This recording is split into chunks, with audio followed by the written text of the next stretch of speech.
पाणी उकळायला ठेवून त्यामध्ये पास्ता शिजवून घ्यायचा आहे। 2 मोठे मोठे टोमॅटो आणि कोथिंबीरीच्या दांड्या घेऊन त्याला शिजवायला टाकायचं आहे। त्याची छान ग्रेव्ही बनवायची आहे। मिक्सरमधनं फिरून गेल्यावरती 2 मिनटं ह्याला शिजत ठेवलं की त्याच्यावरची साल पण निघून जाते आणि त्याला एक छानशी टेस्ट येते।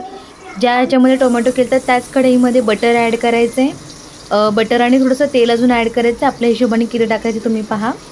त्यामध्ये मग तुम्हाला लसूण ॲड करायचं आहे, चिली फ्लेक्स ॲड करायचं आहे, इटालियन हर्ब्स ॲड करायच्यात, मोठा मोठी कापलेला कांदा आणि शिमला मिर्च ॲड करून त्याला छान स्टीर फ्राय करून घ्यायचं आहे। खूप शिजवायचं पण नाही आहे आणि खूप कडक कच्चं पण नाही ठेवायचं, त्याची क्रंची टेस्ट आली पाहिजे।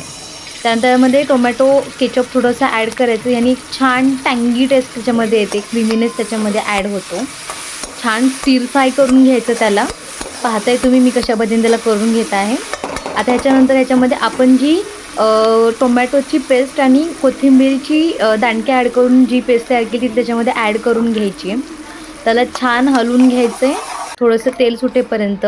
त्यात थोडं पाणी ॲड करायचं, आपल्याला किती सॉस हवा आहे, कारण की आपण जेव्हा पास्ता ॲड करतो पास्ता पण आपण 5 मिनटं त्या सॉसमध्ये शिजवणार आहोत, म्हणून थोडंसं पाणी ठेवायचं।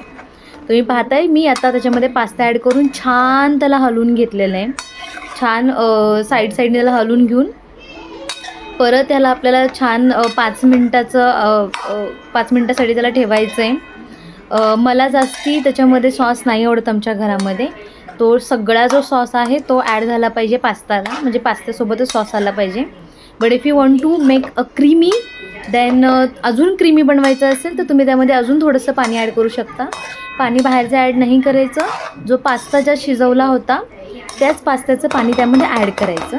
तुम्ही इथे बघू शकता की छानपैकी बोट जर फिरवलं तर त्या पास्त्याला सगळी लागलेला आहे। अँड सो हेअर आपला क्रीमी टेस्टी मस्त असलेला पास्ता रेडी झालेला आहे। तुम्ही छान एन्जॉय करू शकता। मी हा लंचसाठी बनवला होता, सो प्लीज सबस्क्राईब।